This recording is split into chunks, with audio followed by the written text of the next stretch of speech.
Hi, this is Relationship Alchemy, and I'm Marie Elizabeth Molly. Today, we are talking about being a stand for joy with Molly Mahoney. Molly Mahoney, also known as the Prepared Performer, is a digital growth strategist who specializes in creating authentic video content and leveraging organic social and chat automation marketing to skyrocket client sales. Her children's book, Finding My Awesome, allows kiddos of all ages to celebrate their unique sense of awesome and live a life of confidence and joy. While she's not helping her clients attract a flood of needs, including me, I'm one of her clients, you can find her singing jazz with her bass playing husband or teaching her kids to stand for joy from their California home. Welcome to the show, Molly. Hi, I love you so much, and I'm so grateful to be here. I'm so excited to have this conversation because you are one of the women that I'm always thinking about and always speaking to when I talk about you can have a rocking business and have a rocking life because you're a seven-figure business owner. You have an amazing husband and life with your children. And I'm just so excited to really bring possibility. And you're also a possibilitarian. Is that how you say it? Yes, that is. It's one of my favorite words. I learned from my friend John Leslie. Yeah. I love it. So I really want to bring a sense of possibility and expansion to our listeners today. So can you start with this whole hashtag stand for joy slogan Do you know that the you actual have? story? Do you know the I story? do not. Oh, no. That's so cool. So it's kind of a sad story, but it has a powerful meaning. So what year was it? I bet, I don't know. My kids were super little. I was standing in my kitchen and at the house we lived in before. And it was when the shootings had just happened in San Bernardino. I don't know if you remember those, but you know, now there's so many that happen so frequently. It's just like it's a sad it's a little bit of a blur, sadly, yes. but yes. Yeah. But in that moment, I was in a chat group with some other friends who were moms, and most of the women in this messenger chat thread that we were in, they were part of another community of moms who were connected to this one woman whose husband was actually killed in that San Bernardino shooting. Yeah. So that obviously when something like that happens, it's something that we all recognize and we, our attention goes to it. But even more than any of the other times, because there was someone that we were specifically connected to, it was very much, we were like rallying around this woman who had lost her husband. And I remember standing there in the kitchen and I was like, what the F do I do? Like I have these little kids. I'm not inclined to be like a political activist or, any sort of person who's like out there going and like trying to make change or whatever. I just didn't know what to do. And I thought there was nothing that I personally could create or could put my energy toward that would help this situation at all. And it was one of the only times in my life that I had a full, clear, like from the heavens download where all of a sudden I knew, wait a minute, everything that you do in your life right now is to help people to see who they are and help people to find their own unique sense of joy. And at this time, I was not as much of a business coach as I was a singing and a vocal coach. So I was working with kids and adults, helping them to perform on stage. I had started doing some business stuff, but not as much at the time. And I really was like, you know what? Even though it seems silly, I really, whether it's the cashier at the grocery store, or it's a client or a student or the parent of a student, or somebody that I see, walking the streets of New York, I have always been committed to sparking joy, to finding those little moments of joy and helping others to see it as well. And I realized that it's not something that's like fluffy and minuscule. It's something that I really do stand for as a fierce form of activism. And Amen. So it's finding that joy and recognizing that we don't need to turn to violence. We don't need to turn to, because a lot of times when you hear these stories, and I don't talk about this all that often, but a lot of times when you hear these stories, it's because someone was not given the chance to really celebrate who they are and was not given the love that would have allowed them to recognize there was a different choice. They didn't need to turn to violence. And so I use it as kind of my way to remind all of us that there's always a choice to find the good and that we have a choice every moment to stand for joy, even in the face of, adversity or pain, really. Yeah, I mean, and this is such an important conversation, I think, because, I can hear the immediate thing is like, well, you can't bypass, the reality of what's happening, right? Like people love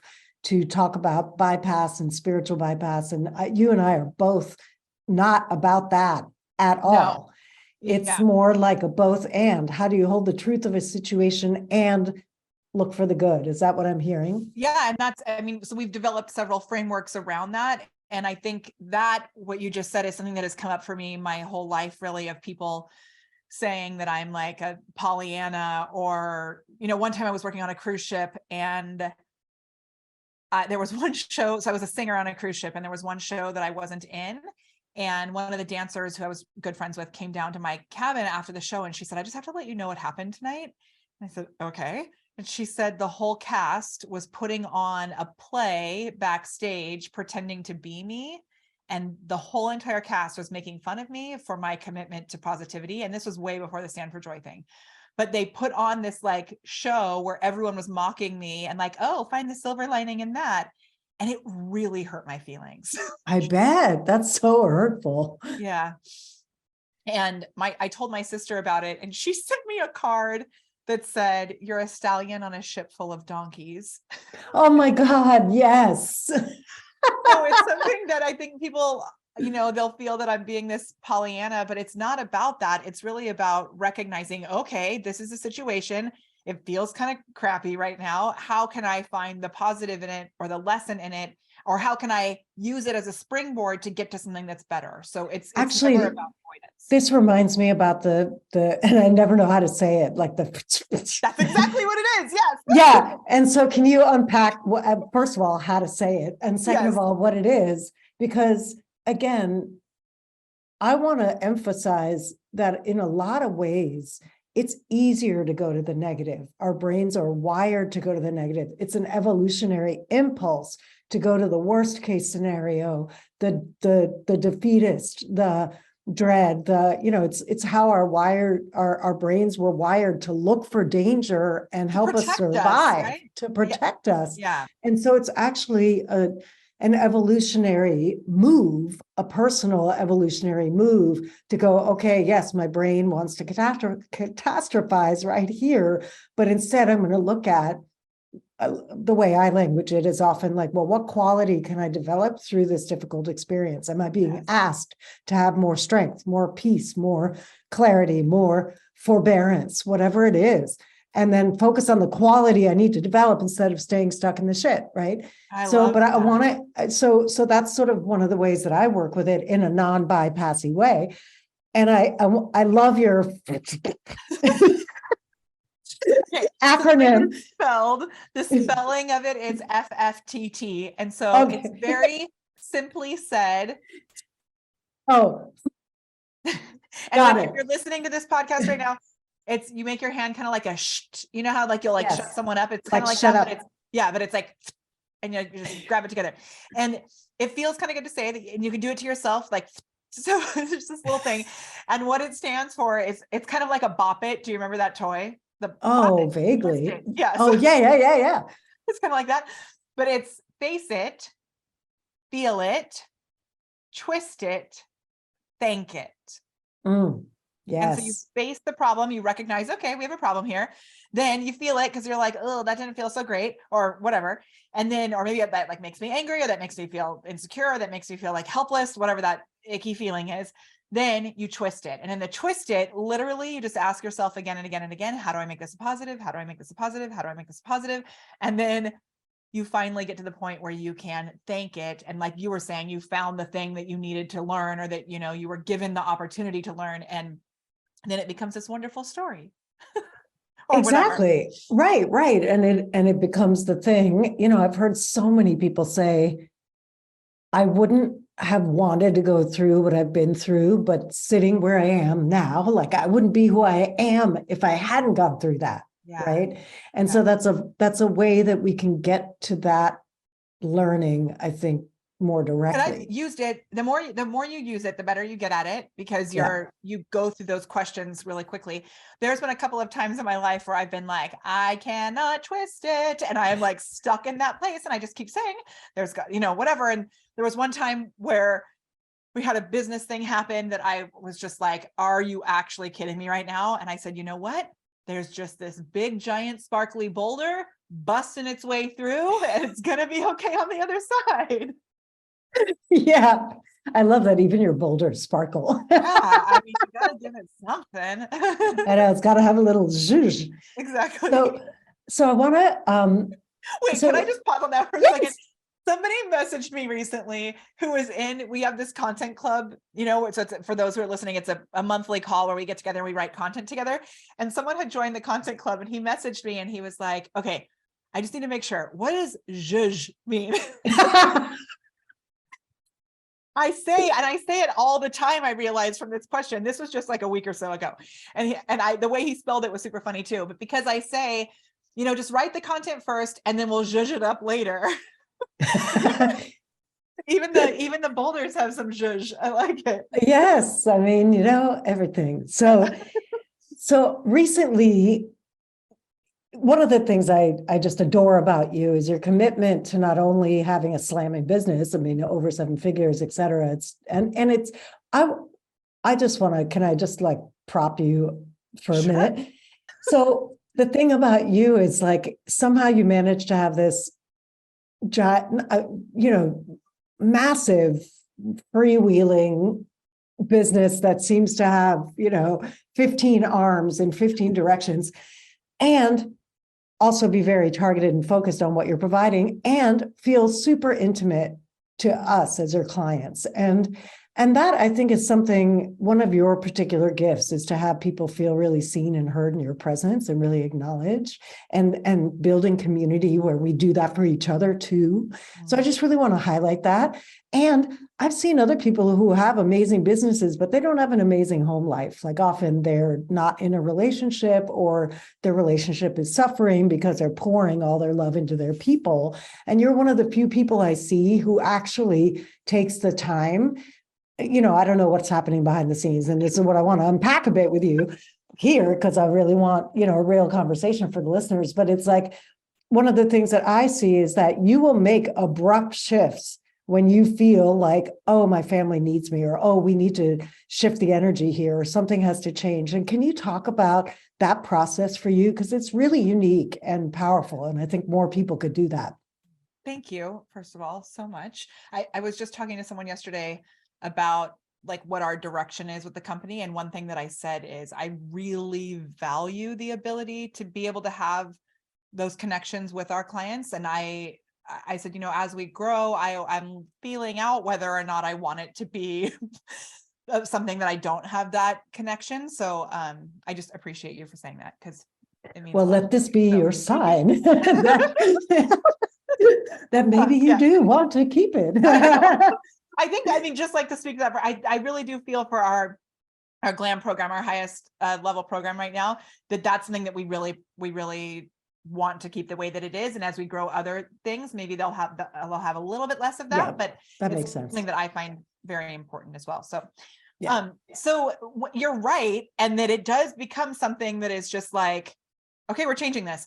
And I will say, and I'm sure my husband could have a lot more to say about this, that it has been a journey, and there were many nights of working till 1 or 2 in the morning with my computer in bed, and like maybe feeling like other people feeling like I wasn't as present as I could have been. So I have made very clear choices to set boundaries around that as we've grown. So thank you for recognizing that as well. And obviously it comes up every once in a while, Sure. but it's something that I continue to try to make sure that I prioritize, and I'm not always the best at it. And I think that's why I need to make abrupt changes sometimes. So one that happened recently, I really love going to in-person events, and I really love traveling like you do. It's like amazing.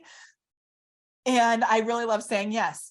So, which can be an awesome and fatal combination of traits. Exactly. Exactly. and sometimes asking for forgiveness, not permission. So the recently I ended up booking several back-to-back events, and I had spoken to my husband about it. He knew that they were happening this way. The one that came up kind of last minute was I was asked to MC Traffic and Conversion, a big event in San Diego.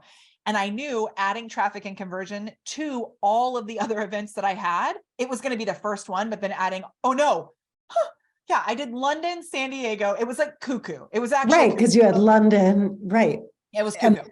Arizona was in there Yeah, too. so what was on the schedule was London, San Diego, Orange County, which is where I live, back to San Diego, then Scottsdale, then back to Orange County, then Colorado for a wedding. So that's what was actually like on the schedule when I added in that San Diego in between London and San Diego. It was cuckoo. And I was like, I really want to do it. And the London trip itself was one that, I mean, you should see our Slack channel, because Liz and I, my sister-in-law and COO, were trying to figure out how we could get to this mastermind event in London. And, you know, you host these amazing events. I so powerfully believe that getting to events like the events, the retreats that you host, they make such a huge impact when you can get out of your own way, get out of your own environment, and be around people who are all committed to that transformation, right? Absolutely. So Nothing my like coach, it. yeah, nothing like it. My coach, Ollie, I had said no to the London thing, and he kept messaging in Slack like, so when's that RSVP coming in? You know, he was really hounding me for it. And I said, Ollie, I have so much happening. If you can look at my calendar and figure out how it can work, we'll make it work, but I really can't see. So he looked at my calendar, and because of the time change, I didn't realize there was the one thing that I was worried about, I actually could do. And when we were Liz and I were trying to figure it out, I finally wrote back to her in Slack, I am a jet-setting woman, damn it. Why can't we make this work? You know, like it was super funny as we were trying to do it. And finally we booked it. I called JD and I was like, is this okay? Do you think I'm JD is her husband. Yes. Sorry, John Dominguez is my husband. And he was like, do it. So that was awesome. So, and I make my own choices, but when it means I'm leaving my family to go to a different country, I do check with my husband about absolutely. Just because there's childcare and things that needs to happen. So we did London, traffic and conversion. And then I was talking to him on the phone, and traffic and conversion was so awesome. I spoke about social media. It was just really, really great. And I was talking to him about it. And I said, you know, we have this crypto business conference on the calendar for next week, which meant that I was going to go back home, get him, then come back to San Diego. But what I had not remembered, I'm sorry, this is a long story, but I think all of these things are like important. I think it's important to see how the mind works, you know? Yeah. So what I had not remembered was our kids go to this kind of kooky French school where they have a random break in October that nobody else around us has. Oh. And I was like, oh, this crypto business conference is during the boys' break, which meant they could go to daycare at school. But then I was like, but if they're on break, I want us to do something. And so I said to him, I was like, maybe we don't even go to the crypto conference, because I don't really even care about stuff like that anyway, really. It was kind of interesting to me. It was like Web3, blah, blah, NFTs, cool stuff. And he's like, okay, well, what do you want to do instead? And one of us, I don't know which one, said, what if we go to Hawaii? Like, just out of nowhere. And I was like, let's do it. So we pulled up, like literally, we did not check with anybody else. He and I that night pulled up the computer. I booked the Disney Aulani Hotel in Hawaii. And I was like, let's change the whole thing. So it turns out I ended up accidentally booking it during my dad's 50th business anniversary. Because I was like so in the moment of being like, let's do it, you know, and kind of making that quick shift. Luckily, Hawaiian Airlines and the Aulani let me change it. So I changed it so we could come back one day early. But when I told my dad this story, we were all sitting at a dinner table together with my dad and stepmom and my siblings. And I was like, you know, we had all these business things and whatever. And I was talking to JD about how we were going to be missing this time with the boys. And then, so, you know, all this stuff was piling up and I went, let's go to Hawaii. It's like, I think the way I said it, I was like, so we decided to book a trip to Hawaii, and the whole table was like, what? But it was awesome, because then when I came back and I had Scottsdale and Colorado away from the boys, it's like we had put in the extra coins so that we could pull some out. So that's that. That and yeah, I just want to highlight, I mean, the flexibility of that, and also what it is. I mean, this may go down a track, whatever, we'll just see where we go. But there's a thing, about, and I think you really live this too, of opting into what you want. And Yes. sometimes, so it's easy to say yes to all these business things because you love your business. You're a hard worker, and not a hard worker because you love to work hard, but you're passionate about what you do. And it's like, it just flows that way, right? You're dedicated. But sometimes our desires change. And then how do you continue to opt into what you desire and make things work? And that's what I think it actually is. That's what I think it is. Yeah. Because even this past July, we were supposed to do this big 5-day challenge and blah, blah, blah. Usually this 5-day challenge does like $100,000 for us in sales. And we have it mapped out ahead of time. So it's not a lot of quote unquote work, but it's a lot of work. And like our whole team gets involved and it brings momentum to the business. But Liz and I, again, getting out of your environment, Liz and I went to New York for our own, just the two of us on our own little business retreat. Oh yeah, which I got to see you there. I remember we got together in the park. Yeah. It was so awesome. But she and I looked at each other and I was like, I don't want to do it. And I think she probably was like, thank God. Thank God. So she was like, okay, really? And I said, yeah, what if we cancel the whole thing? We pull back a little bit and reassess what we actually want to do. Yes. And we did. And so at that point, it was like this month-long thing could make us $100,000, or we could do something totally different and do 140 in a week. And that's what happened. And that's what you did, right? And it was super easy. Yeah. So it's paying. I think it's really having the skill set, which you help people with so beautifully, to recognize like what is your gut or whatever it is actually telling you that you want to do or that you don't want to do. Or that you don't want to do. And what are you doing out of obligation? Like, well, my business has always done it this way, so I have to, or my family always does it this way. So I have to, and it's like, no, you don't have to. Yeah. Like, the obligation thing, I think also, I don't know if like being raised Catholic and like the Catholic guilt piece of it or something, the obligation thing has been something in the past that has been much more difficult for me. Too. Yeah. And so just being like, no, this is the way it's going to be. Yeah. And can you think back on something that helped you make that shift? Yeah, it's been, I do feel that it's been a little more recently. So, I mean, like 3 people I worked with. So Felicia, our friend Felicia Cersei, helped me a lot. Who's amazing. And helped me a lot with recognizing like, what would you love is her favorite question, and really paying attention to that. And then working with Gay Hendricks, which I did for a little bit, which was so cool. The author of The Big Leap. So great. One of my favorite books, and I send it out to clients often, especially as they're completing. So good. So good. And I think also with him, it was just like, yeah, but it's like, it can be good. It doesn't need to be, but what if it was just good? He has an example in that book that's about saying no to invitations for things. And he just says, he doesn't say like, I don't want to or whatever. He just says like, we have a different priority right now. Let us know this doesn't fit in within our priority at the moment. So let us know in the future. And that there's been in the past, like yesterday. That's fast. Yesterday, a friend who helps another friend with the JV stuff that he does in his business, she messaged and said, oh, this, so-and-so is going to be putting together a launch in January. Do you want to be on board to support it? You can make this money, blah, blah, blah, blah, blah. And my first thought was, my team will kill me if I say yes to this. My second thought was, but I really like him and I've never done stuff with him, and he's really awesome. And I got to see him at Traffic and Conversion, and I'd love to play with him and stuff like this. And so I wrote back and I said, I didn't even know you were working with him. I love him so much. Thank you for asking. It's really tight for us. Let me check with my team and I'll get back to you.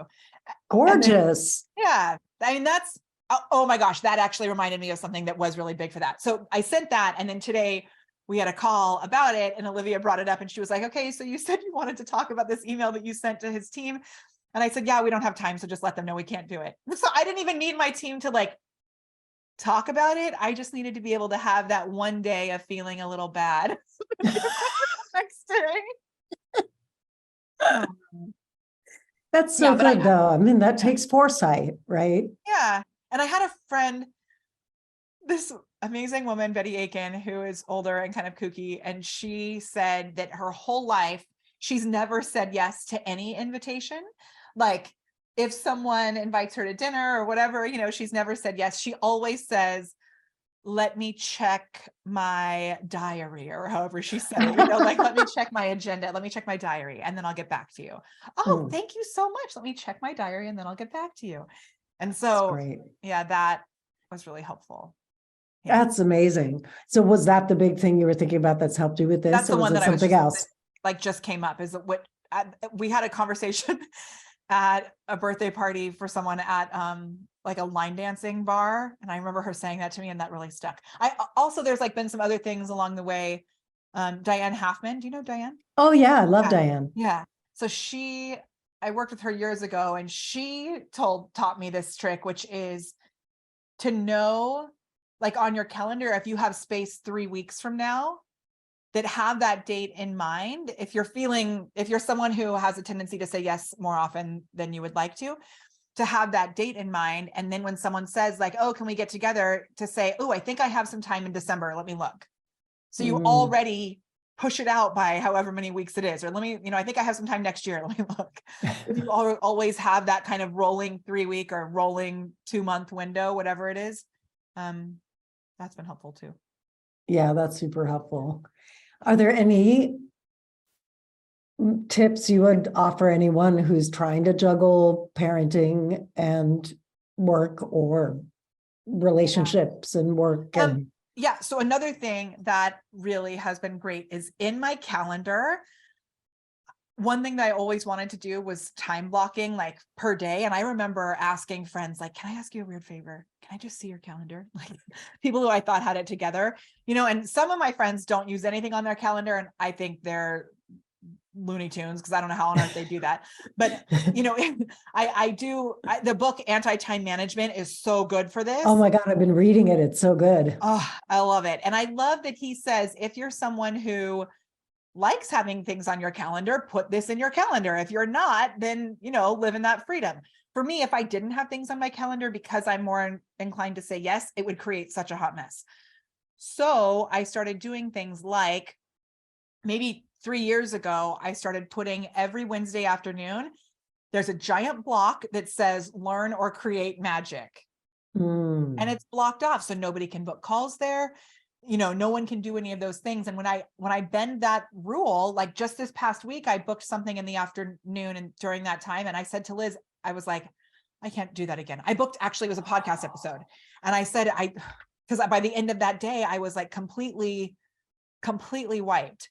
So it's really protecting that. And then that way, if a vocal lesson comes in, if I want to take a singing lesson, or if I want to go get my nails done, or if I want to work on, maybe it's that I want to work on copy for my business, like I can do that, whatever it is.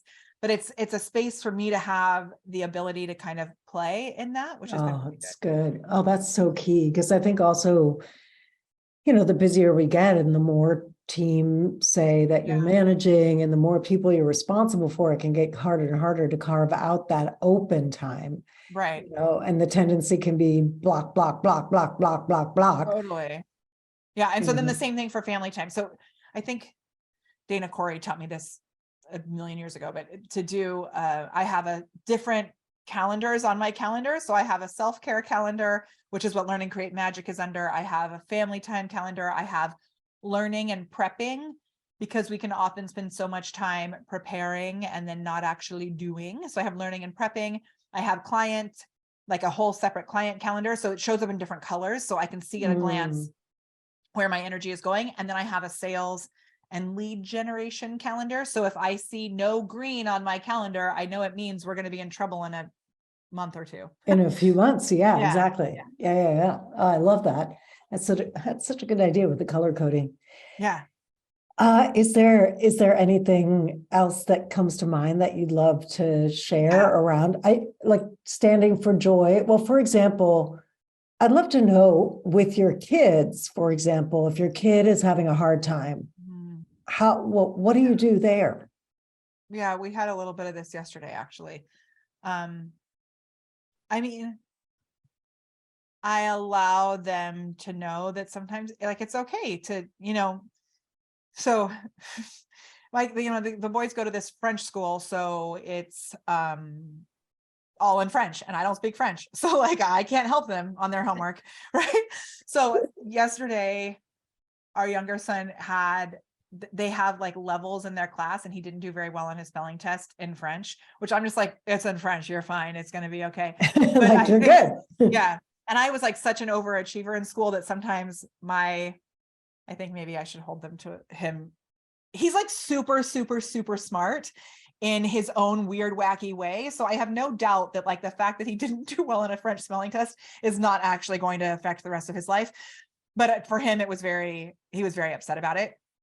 And so I said, it's okay. Like, it's okay to feel upset about it. It's good to be, to recognize that you're bummed out, and let's look at what we can actively put into place now to be able to do better in the future. And I said this in the car as we were driving home, and he was like, okay, he's upset. Oh. I know. And I said, and I'll take responsibility that I did not help you. Like I did the spelling with you on Monday, but I didn't do it every day with you the way that I could have, because they like do daycare where they do their homework there. So I said, all I said to you was, is your homework done? And you told me yes. And I didn't actually include he said, well, I did do my homework. And I said, did you do your spelling words? And he was like, no, I only did it on Monday. And I said, okay, so we need to make sure, just like we do with clients, like we go back and look, they say they did everything. Same thing with myself. You look at it. Well, did you actually do everything? And no, there's new opportunities. So Frankie said, we should have a family calendar for it. And I said, okay, yeah, let's do it.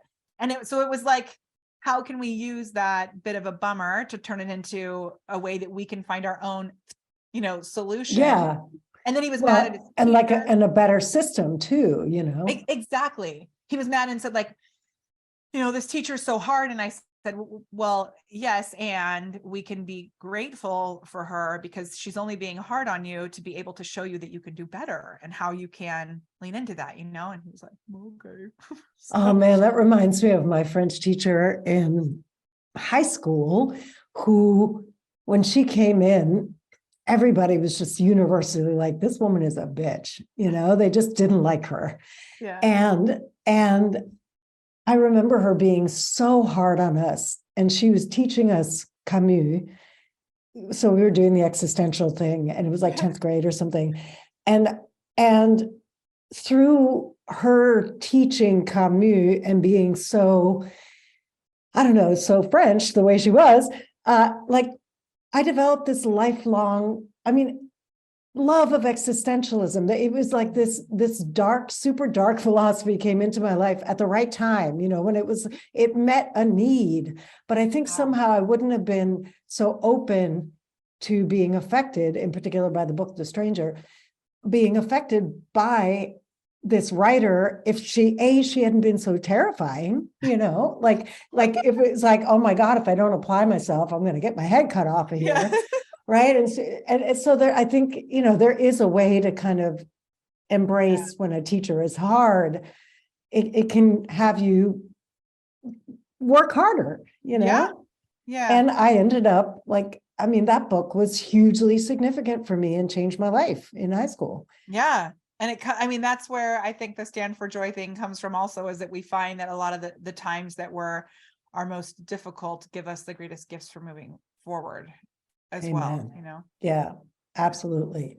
Yeah. Well, is there any closing thought you'd like to leave folks with? Yeah, one other thing just about the family stuff is that I've also really searched for moments that I can have with both my husband and the boys that are kind of like our thing that we do. So on Saturday mornings, I go to parkour with the boys, and it's a joint class where I take parkour with them. And if any listeners don't know what parkour is, it's basically like learning how to be one of the Incredibles. So you climb up walls and all sorts of like, very challenging athletic things. And the fact that we get together, like I take them on Saturday mornings to go and do this really challenging athletic thing. I like the opportunity for them to see that I'm willing to get in there and do it with them. I think it's kind of a cool thing. So, and also willing to not be great at something in front of them, right? And the Yeah. other thing with parkour in particular, because our body types are all so different, because I'm obviously their mom, and then Charlie is 8, and Frank, and like really, I mean, he's probably like tall for his age, but because his brother is so tall, their body types are super different. So the different tasks, some of us, like Charlie, will do really great at, and then Frankie and I will be over there like these giants who can't do things. And then conversely, some things are really hard for Char to be able to get over, but Frank and I are like, oh yeah, this is easy, you know? So it's been different for all of us, which has been really cool to see and cheer each other on and that kind of stuff. Oh, that's gorgeous. I love that, getting in there with them. Yeah. And so I think the most important thing really is that you're intentional about it. And that's why I sign every email with Stand for Joy. It's like a real thing. We have shirts, we have mugs, we've got, you know, it's a thing that we are making this choice, not to just be like, oh, joyful, you know, it's to be like, no, we can make an active decision that we are going to search out the positive and the possibility for good. Yeah, and that's a form of activism. Mm-hmm. It really is. And it allowed me, back to the beginning, like it allowed me to feel like, oh, I actually can do something, and it is contagious, and it is something that does leave a lasting impact and a ripple effect in everything that we do. Oh, yeah, absolutely. I actually am flashing on some of the social media posts you wrote back then. And it was so heartfelt. To me, it didn't come across as fluffy. It came across as like, no, I'm hardcore committed to love and joy and connection, no matter what. And to me, that's what I'm hardcore committed to. Yeah. And that's an intensely positive and powerful stance to have in a world that seems committed to divisiveness and war and rage and hatred. And you know, so kudos to you. Thank you for being you. And I'm so glad to be in your world. And thank you for coming over here and being in mine for a day. I super appreciate it. And I would love if anyone else feels that Stand for Joy thing is something that resonates with you. We use the hashtag stand with the number 4 joy. And so if you use the hashtag stand number 4 joy, which I only did because it like looked clever, but it's to Stand for Joy. If you use that, when you click on it, then you'll be able to see all the other quote unquote Stand for Joy posts, which is kind of cool, because when you have other people that you know, like in a community that are working towards something, it makes it so much easier. So I love that. That's so great. All right. Well, you and I actually didn't talk about a free gift yet. So if there's a free gift, because Molly has lots of amazing free things, we're going to put that down in the show notes. We're going to figure that out for you, and it'll be down in the show notes. So go down there and check it out. And I'm the company we didn't really talk about. It's The Prepared Performer is the name of my business. That's where I am all over social. So there's lots of free goodness out there too, if you want to look that up. So much free goodness, and the links to all of that are also going to be in the show notes. So we'll have that all there. Yay. All right. Thank you so much for listening. Today has been Stand for Joy. Be a Stand for Joy with Molly Mahoney and Marie Elizabeth. And until next time, remember that a great relationship starts with you.